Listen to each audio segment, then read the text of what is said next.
To our channel, guys. In this video today, we will be discussing about how to connect ChatGPT to Zapier for automation. So without wasting much of our time, let's jump in straight into the video. So if you want to connect your ChatGPT to Zapier, all you gotta do is simply tap open your Zapier. So if you want the automation to happen, you need to get logged in into your account. And once you have done this, you will basically need to create a Zap.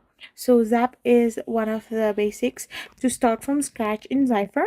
You need to simply tap on it and now use the OpenAI integration, which requires your API key from your OpenAI account.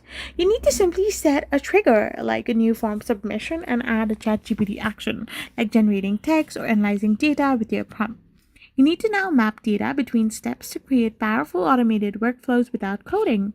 So after you have done this, you will be able to connect ChatGPT to Zapier for automations. I hope you found this video helpful, so don't forget to hit that subscribe button and do give us a thumbs up. We will be back again with more informative videos. Thank you for watching and stay tuned for our next video. We will be back again really soon.